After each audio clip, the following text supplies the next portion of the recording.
అదేవిధంగా కళ్యాణ లక్ష్మి కాదు వీళ్ళు ఇచ్చేది మేము తులం బంగారం కల్పిస్తామని మాట్లాడింది. మార్కెట్లో ముఖ్యమంత్రికి ప్రభుత్వానికి తులం బంగారం ఉందామంటే దొరుకుతలేదా?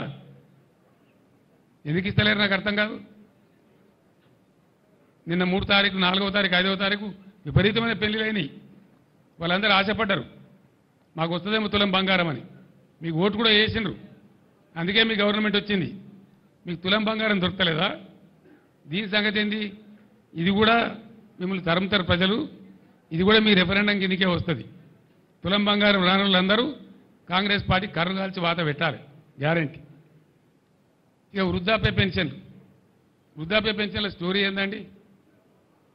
బీఆర్ఎస్ గవర్నమెంట్ రాకముందు 200 రూపాయల పెన్షన్ ఉండే మీ మహత్తరమైన ఇందిరమ్మ రాజ్యంలో. 10 ఏళ్ళు మాకన్నా ముందు ఇందిరమ్మ రాజ్యమే కదా. కేవలం 200 రూపాయలు ఇచ్చి మీరు చేతులు దులుపుకున్నారు. 200 రూపాయలను మేము 2000 చేసినాం. అప్పుడు మేము ఏమనుకున్నాం? 2000 రూపాయలు భార్యాభర్తకి ఇద్దరికి ఇచ్చినా వచ్చేది 400, ఇంట్లో ముగ్గురికి ఇచ్చినా వచ్చేది 600. మనం 2000 చేసినాం కాబట్టి ఒకరికి ఇచ్చినా సరిపోద్దని మేము 2000 రూపాయలు ఇచ్చి ఒకరికి ఇచ్చినాం. ఎన్ని ఉన్నాయి వృద్ధాప్య పెన్షన్లు? దాదాపు 30 లక్షలున్నాయి.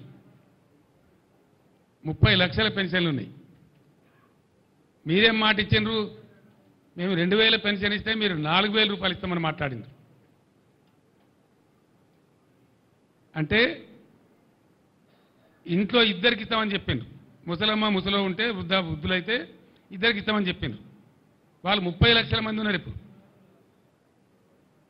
అంటే మీరు ఎన్నిగా పెట్టిండ్రు? ప్రజలకు ఎంత ఎగనామం పెట్టిండ్రు? ఎంతమందికి నామం పెట్టిండ్రు మీరు? 30 లక్షల కుటుంబాలు మీరు ఎన్నిగా పెట్టిండ్రు? ఒక నెలదైతే 2000 పెన్షన్ కూడా ఇవ్వలే, ఒక నెల పెన్షన్గా పెట్టిండ్రు. రెండవది 4000 మనులు మీ పరిపాలన రెఫరెండం అంటారు. ఇంకా మీకు సిగ్గులేక ఇప్పుడు ఎన్ని బాగున్నారండి వీళ్ళు? 30 లక్షల ఈ కుటుంబాలకు 2000 రూపాయలు పాతది మినాయిస్తే వాళ్ళు డబల్ ఇచ్చే పరిస్థితి అయితే నెలకు 6000 బాగున్నారు. ఇప్పుడు 4 నెలలు అయింది, ఇది 4వ నెల. ప్రతి వృద్ధాప్య పెన్షన్ మీద ఇలా ఈ కాంగ్రెస్ ప్రభుత్వం పెట్టిన ఎగనామం 24,000 రూపాయలు. వాళ్ళ గట్టియాల మీరు కట్టించేదాకా మిమ్మల్ని వేటాడతాం, లేకపోతే ఇదేనా రెఫరెండం అని ఆ వృద్ధాప్య పెన్షన్లు తీసుకునే వాళ్ళు వీళ్ళ కర్రు కాల్చి ఇప్పుడు వాత పెట్టాలి. సిగ్గు రావానంటే, వీళ్ళకి బుద్ధి రావానంటే ఎవరెవరికైతే ఎగబెట్టినరో ఇది కూడా రెఫరెండం కిందకే వస్తుంది. దీని మీద ప్రజలు రెఫరెండం తీసుకోవాలి. అదేవిధంగా దళితులకు మోసం, రైతులకు మోసం, యాదవ సోదరులకు మోసం, కొత్త రేషన్ కార్డులు ఇస్తామని మాట్లాడిన వాగ్దానం ఇచ్చి దానికి మోసం, మహిళలకు మహాలక్ష్మి అని పేరు పెట్టి మహాలక్ష్మి లేదు, మనులక్ష్మి లేదు, ప్రతి మహిళకు 2500 రూపాయలు ఇస్తామన్నారు. అది వాటిదే మోసం, ఏమి లేదు. అదేవిధంగా వాళ్ళకి చెడకోపం పెట్టింది. అదేవిధంగా ఎంతమందికంటే మీరు ఎగనామం రైతులకు, దళిత బంధువులకు, పెన్షన్లు, పింఛన్దారులకు, మహాలక్ష్మి మహిళలకు, రైతుల రుణమాఫీకి, బోనస్కు, ఇవన్నిటికీ పెట్టింది. ఇదే సిరిసిల్ల, ఇప్పుడు నేను ఏ సిరిసిల్ల టౌన్లో మాట్లాడుతున్నానో, మేము పైన గంగాధర అవతల పెగడపల్లి మండలం మీద పోయి వయా సిరిసిల్ల టౌన్, గంగాధర, సిరిసిల్ల, సిద్దిపేట, హైదరాబాద్ పోతా ఉన్నాం. అప్పుడు జయశంకర్ సార్ బతికి ఉండి మేము పోతా ఉంటే గోడల మీద రాతలు కనబడుతున్నాయి సిరిసిల్ల టౌన్లో. ఆ నైట్లో 11:30, 12 గంటల రాత్రి గోడల మీద రాతలు, చేనేత కార్మికులారా ఆత్మహత్యలు చేసుకోకండి, చావులు పరిష్కారం కావు సమస్యకని చెప్పి గోడల మీద రాతలు ఇస్తే నేను జయశంకర్ గారు నాతో పాటు ఉన్న ఉద్యమకారులు అన్నాడు కళ్ళలో నీళ్ళు తీసుకున్నాం. అప్పటికి 65 సంవత్సరాలు స్వతంత్రం వచ్చి దేశానికి. 65 ఏళ్ల స్వతంత్ర భారతంలో సావకండి అని గోడల మీద రాసే ప్రభుత్వాలు చూస్తున్నామండి. ఇంతకన్నా దౌర్భాగ్యం ఏముంటుంది? ఎట్లన్నా చేసి ఈ చేనేత కార్మికులు మనం ఆదుకోవాలి. తెలంగాణ రాష్ట్రం వచ్చినా కానీ ఒక ప్లాన్ వేసుకున్నాం. ఆ రోజు బాధపడ్డాం. అనుకున్నట్టు దేవుని దయ వల్ల నేను చెప్పిన సిరిసిల్లలో ఒకటే రోజు ఇక్కడ 11 మంది కార్మికులు చచ్చిపోతే ఆ రోజు మా పార్టీ నుంచి ఒక 50 లక్షలు తెచ్చి చెక్కు తెచ్చి ఒక చిన్న ట్రస్ట్ ఏర్పాటు చేసి వాళ్ళని సావకుండా చూడండి దయచేసి అని బతిమాలి, ఇక్కడ ఈ గ్రామ పెద్దల్ని బతిమాలి ఆ ట్రస్ట్ ఏర్పాటు చేసిన ఇప్పుడు ఆ డబ్బులు ఆ ట్రస్ట్ ఇక్కడ ఉంది ఇప్పుడు సిరిసిల్లలో చెప్పి మేము చెప్పినాం దయచేసి చచ్చిపోకుండ్రి, తెలంగాణ వస్తుంది, తప్పక వస్తుంది, వచ్చినాక మిమ్మల్ని మా బిడ్డలకి సాదుకుంటామని చెప్పి ఆర్ద్రతతో నేను ఆ సభలో చెప్పినాను. మీరు ఆత్మహత్యలు బంధు పెట్టుండ్రి, సావద్దు, మిమ్మల్ని కాపాడుకుంటామని చెప్పినాం. ఆ దరిమిల అనుకున్న ప్రకారమే తెలంగాణ వచ్చింది, బీఆర్ఎస్ గవర్నమెంట్ వచ్చింది. మేము ఏం చేసినాం? ఒక్కొక్క నాడు 7 చేనేత కార్మికులు ఒకటే రోజు చచ్చిపోయారు భూదాన్ పోచంపల్లిలో. అప్పుడు చంద్రబాబు నాయుడు అని ఒక మూర్ఖుడు ముఖ్యమంత్రి ఉండే. నేను అక్కడ దండం పెట్టిన, అయ్యా ఒక 50,000 రూపాయలు ఎక్స్గ్రేస్ చేయవయ్యా, పలానా డేట్ లోపల నువ్వు ఇవ్వకపోతే నేను భిక్షాటన చేసి ఇస్తాను, దండం పెట్టి చేతులు ఎత్తి అంగలార్చిన నేను. కానీ ఆ దుర్మార్గుడు ఇయ్యలే. దాని దరిమిలా నేను భిక్షాటన చేసిన. నిజామాబాద్ పట్టణంలో, హైదరాబాద్ హ్యాబిట్స్లో భిక్షాటన చేసి ఒక 7.5 లక్షలు వస్తే తీసుకుపోయి ఆ కుటుంబాలకు ఇచ్చినాం భూదాన్ పోచంపల్లిలో. అట్లా భువనగిరిలో, గద్వాలలో, దుబ్బాకలో, సిరిసిల్లలో రోజు చనిపోయే చేనేత కార్మికులకు ఆదుకోవాలని చెప్పి బీఆర్ఎస్ గవర్నమెంట్లో మేము ఒక పద్ధతి ప్రకారం అటు పేద ప్రజలకు ఎంతో కొంత మేలవుతుంది, ఇటు కార్మికులకు ఉపాధి వస్తుందని మేము పథకాలు పెట్టినాం. రంజాన్ తోఫాన్ పెట్టి బట్టలు నేయమని వీళ్ళకి ఆర్డర్ ఇచ్చినాం. క్రిస్మస్ తోఫాన్ పెట్టి బట్టలు నేయమని వీళ్ళకి ఆర్డర్లు ఇచ్చినాం. స్కూల్ యూనిఫాములు నేయమని చెప్పి ఆర్డర్ ఇచ్చినాం. దాంతోపాటు బతుకమ్మ చీరలను పెట్టి వాళ్ళకి ఆర్డర్లు ఇచ్చినాం. ఇలా దురదృష్టం ఏంటంటే ఇప్పుడే నాకు చేనేత కార్మికుల మిత్రులు కలిసిండ్రు. సార్ మళ్ళా మా పాతకు వచ్చింది, మేము ఆత్మహత్య చేసుకునే పరిస్థితి వచ్చింది. మాకు మీ గవర్నమెంట్లో ఇచ్చిన ఆర్డర్ బాపతి 300 కోట్ల రూపాయల బకాయిలని అవి ఇస్తలేరు సార్ అని చెప్పారు వాళ్ళు.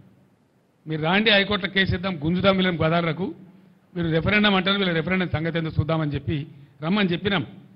రేపు ధర్నా పెట్టినారు ఇక్కడ దాదాపు 10,000 మందితో సిరిసిల్లలో చేనేత కార్మికులు ధర్నా పెట్టిన. మేము కూడా మా నాయకుడు అటెండ్ అవుతాం, వాళ్ళకి అండగా ఉంటాం, గుంజుతాం.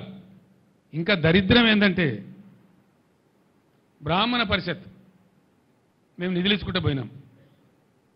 ఓవర్సీస్ స్కాలర్షిప్ నిధులు ఇచ్చినాం. డాక్టర్ అంబేద్కర్ పేరు మీద, జ్యోతిబా పూలే పేరు మీద, వివేకానందుని పేరు మీద ఓవర్సీస్ స్కాలర్షిప్ ఇచ్చినాం. ఇండియాలోనే ఏ రాష్ట్రం ఇయ్యని విధంగా పేద పిల్లలు విదేశాలకు పోతే వాళ్ళు చదవాలి, బాగుపడాలి, బతకాలని చెప్పి ఇచ్చినాం. మొత్తం బంద్ పెట్టింది. ఒక్క ఓవర్సీస్ స్కాలర్షిప్ ఇస్తలేదు ఈ గవర్నమెంట్ వచ్చిన కాడికి. మేము శాంక్షన్ చేసినా కూడా ఇస్తలేరు. బ్రాహ్మణ పరిషత్కి అయితే లాస్ట్ 2 క్వార్టర్ల డబ్బులు విడుదల చేయాలి, చేయలే. ఫైనాన్షియల్ ఇయర్ అయిపోయింది, అది కూడా ఇస్తలేరు. ఈ రకంగా వాళ్ళకి ఎగనామం పెట్టినారు. ఓవర్సీస్ స్కాలర్షిప్ కూడా బంద్ పెట్టినారు.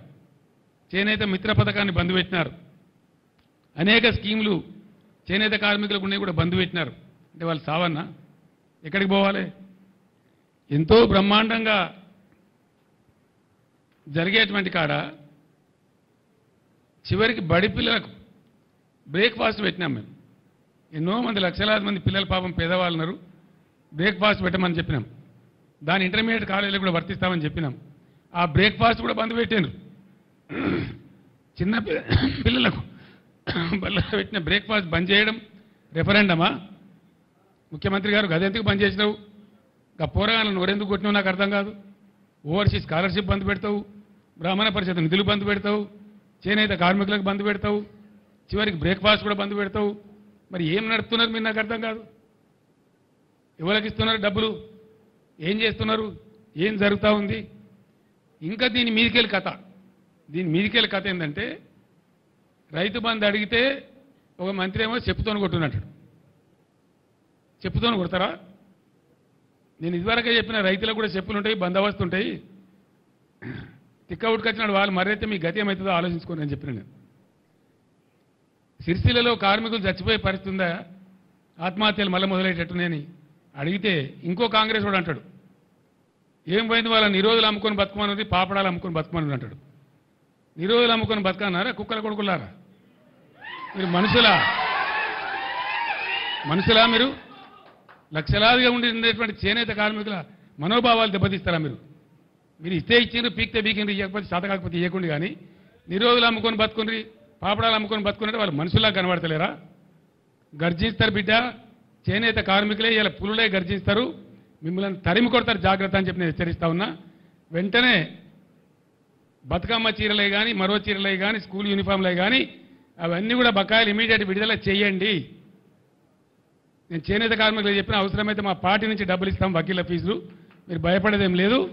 కోర్టులో గుంజుదాం, కొట్లాడదామని కూడా చెప్పినాం. రేపు ధర్నా తర్వాత కూడా స్పందించకపోతే ఆర్డర్లు రాకపోతే 3-4 రోజులలో ఖచ్చితంగా హైకోర్టులో దావా వేస్తాం. ప్రతి ఊర్లో ధర్నా పెడతాం. ఎక్కడెక్కడ చేనేత కార్మికులకు బాధలవుతున్నాయో రాష్ట్రం అంతా రణరంగం చేసి మిమ్మల్ని ఫుట్బాల్ ఆడతాం బిడ్డ, ఇడిచిపెట్టాం, జాగ్రత్త.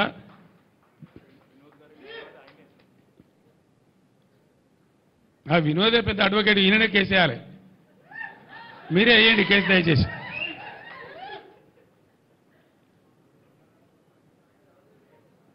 ఇంకేం మాట్లాడతారు? చేనేత కార్మికులట మొన్నటిదాకా దొబ్బి తిన్నారట. దొబ్బి తిన్నారా? దొంగనా కొడుకులారా? దొబ్బి తిన్నారా? కష్టం చేసిండ్రు పాపం. గవర్నమెంట్ ఆర్డర్లు ఇస్తే నేసిండ్రు, ప్రజలకు పంపించిండ్రు. లేని అవ్వలకు, చెల్లెళ్లకు, అక్క చెల్లెలకు పాపం బతుకమ్మ చీర పేరు మీద ఒకటి పోయింది, రంజాన్ తోఫా కింద ఒకటి పోయింది, క్రిస్మస్ తోఫా కింద ఒకటి పోయింది. వాళ్ళు బతికిండ్రు. అటు పేద ప్రజలకు అందింది, ఇటు చేనేత కార్మికులు బతికిండ్రు. వారికి ఉపాధి మార్గం దొరికింది. ఇవాళ 14 ఏళ్ల కింద 10 ఏళ్ల కింద తెలంగాణలో చేనేత కార్మికుల బతికి ఏముండెనో మళ్ళా చేనేత కార్మికుల బతి ఆ పరిస్థితి తీసుకొని వచ్చింది ఇవాళ గవర్నమెంట్. 3-4 నెలల ఇంత పెద్ద కథ. నాకు ఇంకొక విషయం అర్థమైతే లేదు. నేను మన సూర్యాపేట కూడా అడిగిన, మీరు కొత్త పీకి పడగొట్టింది ఏమీ లేదు, మీతో కాదు. మీ ప్రభుత్వమే లత్కోర్ల ప్రభుత్వం ఉన్నది. అడ్డమైన మాటలు మాట్లాడి మీరు 1.8% ఓట్లు ఎక్కువ వచ్చి మీరు గెలిచినారు మాకంటే. మేమేం రౌట్ కాలే, ప్రధాన ప్రతిపక్షంగా ఉన్నాం. మాకు 37% ఓట్లు వచ్చినాయి, మీకు 38.9% ఓట్లు వచ్చినాయి అంతే. 38.8%. జస్ట్ 1.8% ఓట్లు మీకు వచ్చినాయి ఎక్కువ. ఎందువల్ల? మీ లత్కోరు వాగ్దానాల వల్ల, మీ ఉల్టా సీదా వాగ్దానాల వల్ల. మీ తులం బంగారాన్ని కొందరు మోసపోయినరు. 10 లక్షలకు బదులు 12 లక్షల